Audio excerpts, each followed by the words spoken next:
사람들이 모인 곳에는 어디나 편가르기가 발생합니다. 편가르기는 국가, 인종, 계층, 지역, 세대 간에도 발생합니다. 특별히 삶이 피폐해지고 먹고 사는 게 힘들면 더욱 이 편가르기가 심해진다고 합니다. 여기서 편이라는 것은 한쪽으로 쏠리는 마음을 뜻합니다. 이 편가르기는 우리 인간의 본성이라고도 아마 할 수 있을지 모릅니다. 우리는 사람들을 우리와 그들로 나눕니다. 내 집단은 내가 속한 우리, 위 집단이고, 외부 집단은 내가 속하지 않은 그들, 대의 집단입니다. 일반적으로 우리는 내 집단에는 조금 더 호의적이고 관대하고 그리고 충성하는 반면 외 집단, 외부 집단은 배척하는 경향이 있습니다. 그런데 이 편가르기는 진화 심리학적으로 생존과 소속감을 확보하려는 인간의 오랜 본능이라고 합니다. 우리 편향은 불안감이나 고립감을 피하고 자존감을 높이려는 심리에서 비롯된다고 합니다. 아무리 그렇다고 해도 우리 편 의견만 중요하고 그들 편의 의견은 하찮다고 생각하는 경향이 점점 심해지고 있습니다. 우리 편향이라는 책을 쓴 심리학자 키스 스타노비치는 오늘날이 우리 편향 사회라고 말한 바 있습니다. 흔히 말하는 내로남불은 어느 한 정파의 전매 특허가 아닙니다. 우리는 상대의 눈 속에 있는 티끌은 보면서도 내 눈 속에 있는 들보는 보지 못하는 어리석음들이 있습니다. 그래서 내 편, 나의 편, 내 편, 너의 편 가르기에 열중합니다. 그런데 내 편은 소모적일 때도 참 많습니다. 소모적인 편가름을 극복할 수 있는 방법이 있다면 무엇일까요? 역지사지라는 말이 있는데 처지를 바꾸어 생각하는 것입니다. 누구나 처지가 다르기 때문에 처지를 바꾸어 놓고 보면 공감의 폭이 조금 넓혀질 수 있고 공감의 깊이가 조금 더 깊어질 수 있죠. 그래서 나의 편, 내 편, 너의 편, 내 편, 이 격렬한 양상을 조금은 줄일 수 있지 않겠습니까? 오늘 우리가 읽은 본시는 대적들의 공격으로부터 구원을 받은 후 지은 간증시로 알려져 있습니다. 신학자들은 다윗이 사울을 포함한 대적의 위험으로부터 구원을 받은 후에 지은 시라고 추측하기도 하고 남유다 백성이 바벨론 포로 생활을 하다가 포로에서 귀환하여 예루살렘에 도착한 후에 지은 시라고 생각하기도 합니다. 두 가지 모두는 죽음의 위협 속에서 구원받은 것을 주제로 하고요. 그리고 그 구원받은 은혜에 대한 감사와 찬송이 이 속에 포함되어 있는 거죠. 극심한 고난에서 구원해 주신 하나님의 은혜에 감사하는 찬양시, 바로 그게 오늘 본문이 속한 시편 118편의 주제입니다. 그런데 본시에서 시인은 한쪽으로 쏠린 마음을 뜻하는 편을 언급하고 있습니다. 하나님의 백성의 편가르기는 세상적인 기준이 아니라 하나님을 기준으로 이루어져야 한다는 것을 오늘 시편 기자는 우리에게 강조합니다. 그렇다면 본문이 언급하고 있는 편가르기의 구체적인 교훈은 무엇일까요? 첫 번째는 하나님은 나의 편이시다라는 겁니다. 나의 편이신 하나님, 바로 그분이 우리가 믿는 하나님이라는 뜻입니다.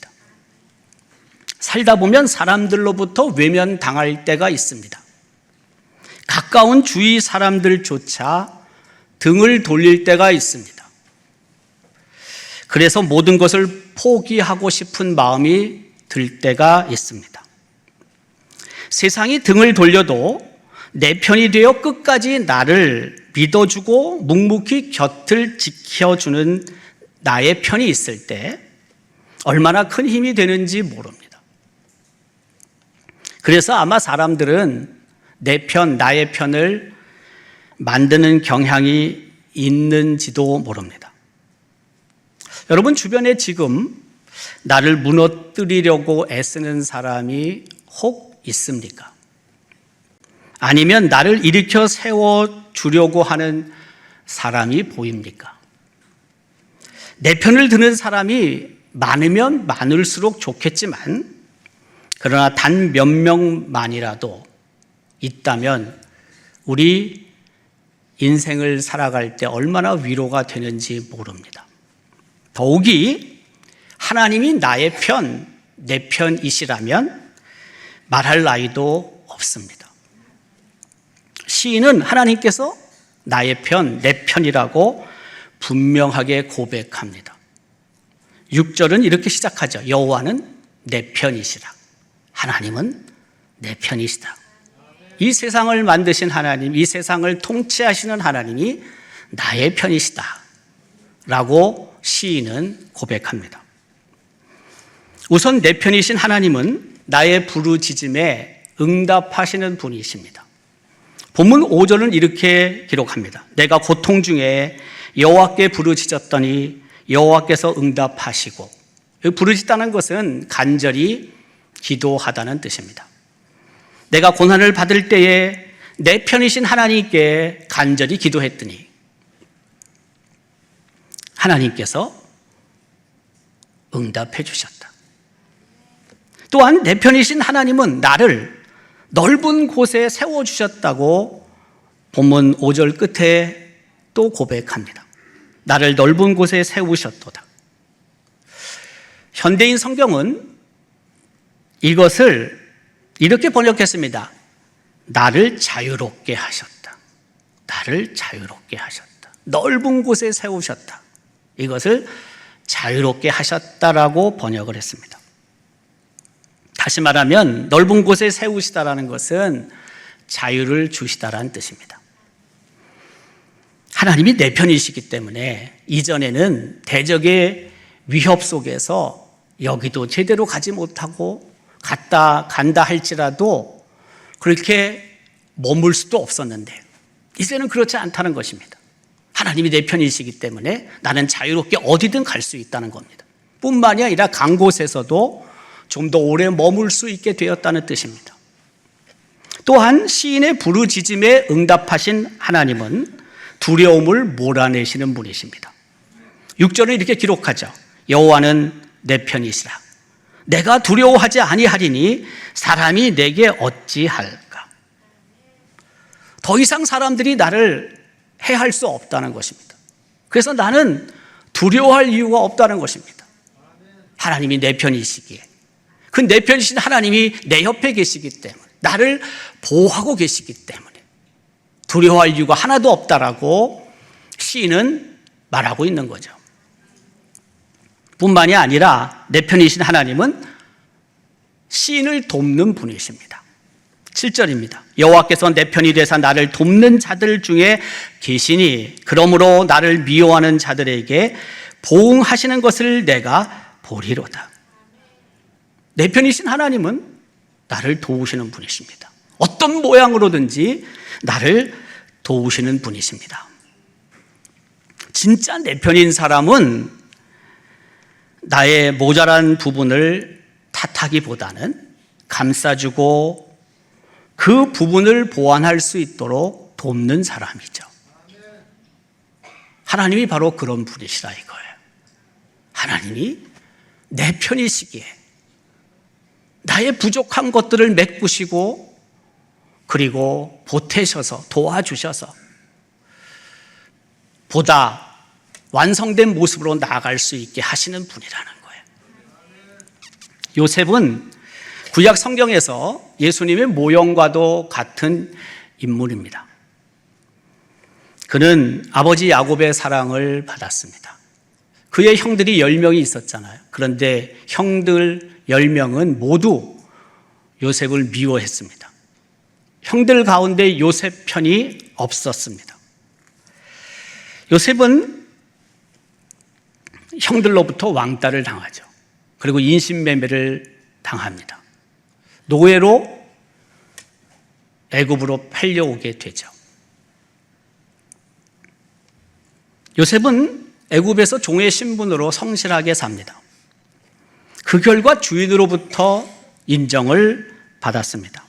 하지만 그것도 잠깐이었죠. 어떤 죄도 범하지 않았는데 누명을 쓰고 감옥에 갇혔습니다. 요셉 편이 없었습니다. 감옥에 갇힌 요셉은 죄수를 돕습니다.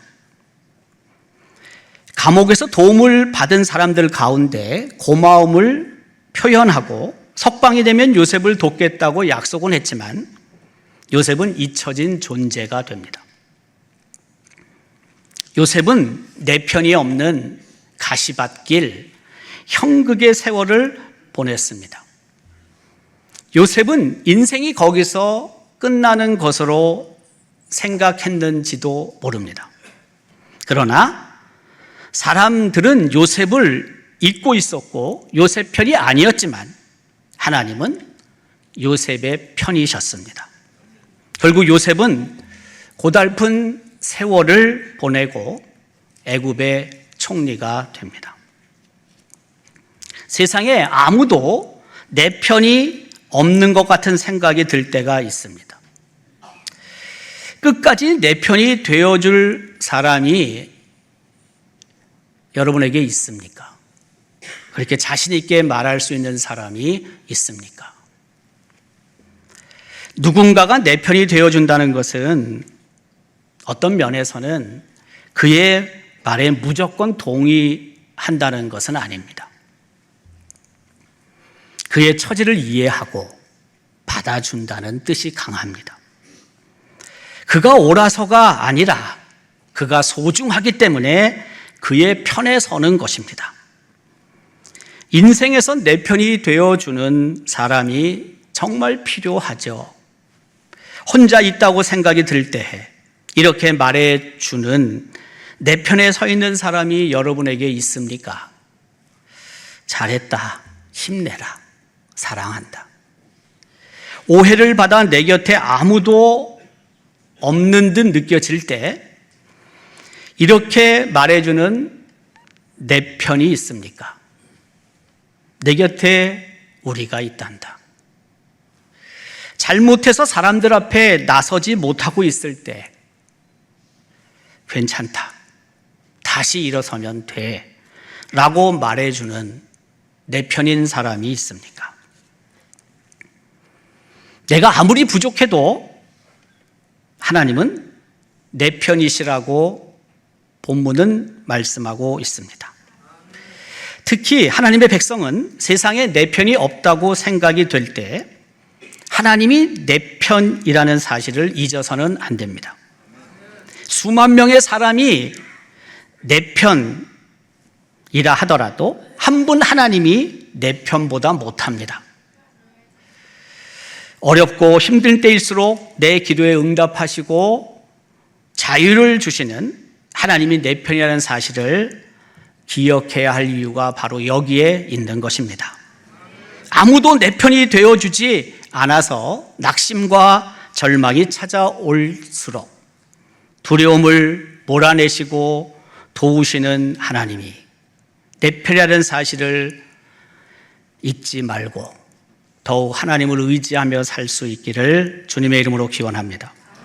두 번째는 내가 하나님 편이라는 사실입니다. 나는 하나님 편에 서야 한다는 것입니다. 시인은 하나님을 신뢰하기 때문에 권력이 있는 사람들을 의지하지 않고 자신이 하나님께 피한다고 고백합니다. 본문 8절, 9절의 내용입니다. 여호와께 피하는 것이 사람을 신뢰하는 것보다 나으며 여호와께 피하는 것이 고관들을 신뢰하는 것보다 낫도다. 하나님을 신뢰하기 때문에 하나님께 피하죠. 하나님을 의지하기 때문에 하나님께 피하죠. 하나님께 피한다는 것은 하나님께 가까이 간다는 것입니다. 하나님 편에 선다는 것입니다.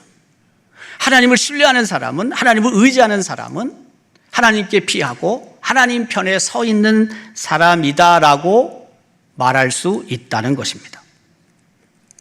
우리가 잘 알고 있는 찰스 스펄전은 하나님 편에 서라는 책을 썼습니다. 하나님 편에 서라. 이 책의 제1장에서 그는 이런 제목을 붙였습니다. 모든 망설임을 던져버리고 확고히 하나님 편에 서라. 머뭇거리며 결단을 미루지 말고 이쪽인지 저쪽인지 태도를 분명하게 하라고 그는 말합니다. 믿음은 양자택일의 문제이며 성도가 분명히 태도를 취하지 않는다면 하나님은 당신을 원수로 여기실 것이다 라고 그렇게 말합니다. 하나님의 군사는 하나님과 세상 사이에서 갈팡질팡하지 않는다고 그는 강조합니다. 이쪽인지 저쪽인지 태도를 분명히 하라.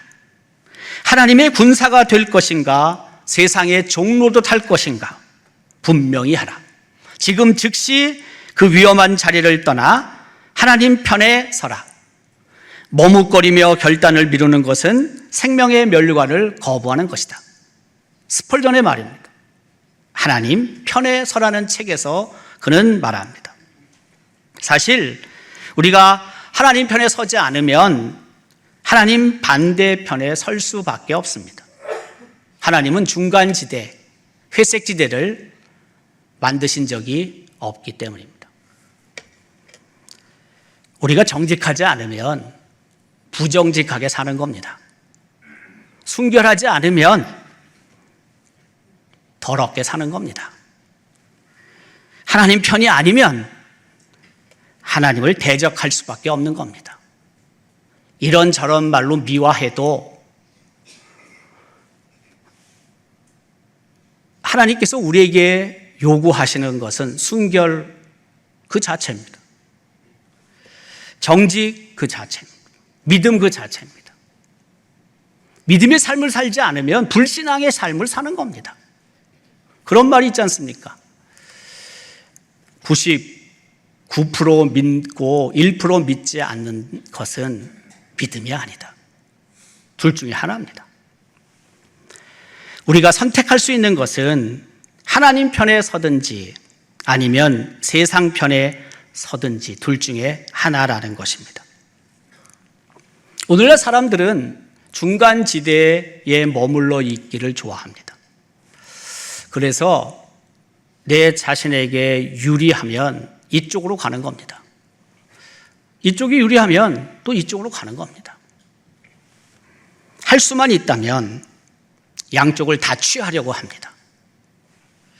그러나 하나님은 우리로 하여금 우리에게 그것을 요구하지 않습니다.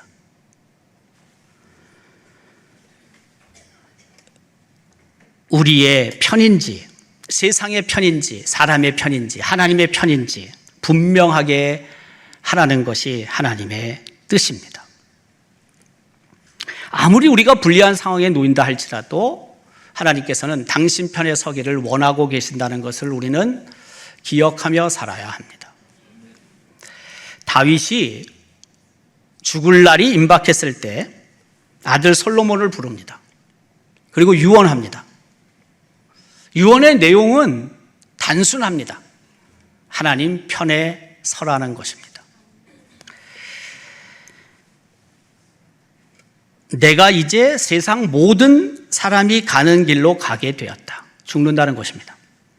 너는 힘써 대장부가 되고, 솔로몬 너는 힘써 대장부가 되고, 내 하나님 여호와의 명령을 지켜 그 길로 행하여 그 법률과 계명과 율례와 증거를 모세의 율법에 기록된 대로 지키라. 그리하면 네가 무엇을 하든지 어디로 가든지 형통할지라.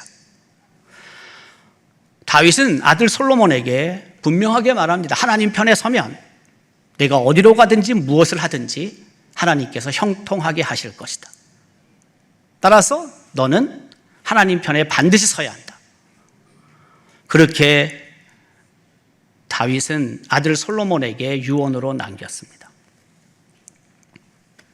우리가 잘 알고 있는 다니엘도 마찬가지죠. 그는 포로로 잡혀갔지만 그러나 평생 하나님 편에 섰던 인물입니다. 왕의 진미를 먹으라는 지시를 받고 그는 거부합니다. 여러분, 왕의 명령을 거부하는 것은 대단히 위험스러운 겁니다. 죽음을 각오하지 않으면 왕의 명령을 거부할 수 없습니다. 그러나 다니엘은 자신의 영육을 순결하게 하기 위해 왕의 진미를 먹지 않고 거부했습니다. 하나님 편에 서서 그와 같은 결정을 내린 겁니다. 왕은 모든 신하에게 악기가 연주될 때 두라 평지에 세워진 금 신상에 절을 하라고 명령했습니다. 다니엘은 절하지 않았습니다. 절하지 않는 것이 하나님 편에 서는 것이었기 때문에 그랬습니다. 그래서 그는 풀무 속에 던져집니다. 죽음을 각오하고 다니엘은 하나님 편에 섰습니다. 왕 외에 다른 신에게 기도하면 사자굴에 던져질 것을 알면서도 다니엘은 하나님 편에 섰습니다. 그리고 그가 평소 하던 대로 예루살렘을 향하여 하루에 3번 기도했습니다. 다니엘은 왕의 명령을 거부하면서도 풀무불에 던져져도 사자굴에 들어가도 불안해하거나 두려워하지 않았죠. 이유는 그가 하나님 편에 섰기 때문입니다. 죽음을 각오하고라도 하나님 편에 설 때 하나님께서는 그를 살리십니다. 그를 죽게 놔두지 않습니다. 그 하나님 편에 서는 것, 바로 그것이 하나님의 백성이 해야 될 일이라는 것입니다. 링컨 대통령은 이런 말을 했습니다. 하나님이 우리 편인지 아닌지 나는 관심이 없다. 나의 큰 관심은 내가 하나님 편에 서는 것이다. 왜 하나님이 내 편이신 게 관심이 없겠습니까? 당연히 있죠. 그렇지만 그것보다 더 중요한 것은 내가 링컨이 하나님 편에 설 때 하나님께서 그 다른 모든 것들을 책임져 주신다라는 믿음을 링컨이 갖고 있었기 때문에 이런 말을 할 수 있는 겁니다. 미국 대통령은 취임식을 할 때 성경에 손을 얹고 선서합니다. 아마 여러분도 보셨을 겁니다. 이것은 국가 최고 지도자가 공식적으로 하나님 편에 서서 국민을 이끌겠다는 뜻입니다. 묵시적으로 국민들에게도 하나님 편에 서 있어야 한다는 것을 알리는 것입니다. 우리는 어느 편에 설지를 고민하며 삽니다. 속된 표현으로 어느 줄에 서야 할지를 고민합니다. 어느 편에 설 때 내게 유리한지, 어느 줄에 설 때 손해가 나지 않는지 따집니다. 그런데 하나님은 하나님 편에 서라고 분명히 말씀하고 계십니다. 하나님께서는 도울 힘이 없는 인생을 의지하지 말라고 말씀하십니다. 방백들을 의지하지 말며, 방백은 장관을 말하는 겁니다. 고관들을 말하는 겁니다. 도울 힘이 없는 인생도 의지하지 말지니 그의 호흡이 끊어지면 흙으로 돌아가서 당일에 그 도모가 소멸하리로다. 야곱의 하나님으로 자기 도움을 삼으며 여호와 자기의 하나님에게 그 소망을 두는 자는 복이 있도다. 시편 146편 3절, 4절, 5절의 말씀입니다. 하나님 편에 섰을 때 가장 안전하다는 것입니다. 하나님 편에 서는 사람과 민족을 하나님이 도와주시기 때문입니다. 오늘 본문에서 하나님은 내 편, 하나님 편을 언급하고 계십니다. 고난이 클수록 기도에 응답하시고 자유를 주시고 두려움을 몰아내 주시고 도우시는 하나님이 내 편이라는 사실을 우리는 잊지 말아야 합니다. 또한 우리는 하나님 편에 서 있어야 합니다. 아무리 불리하고 위험해도 하나님을 신뢰하고 하나님을 의지하며 하나님께 피함으로써 하나님 편에 서서 선하신 하나님의 인도하심을 받는 인생이 될 수 있기를 주님의 이름으로 기원합니다.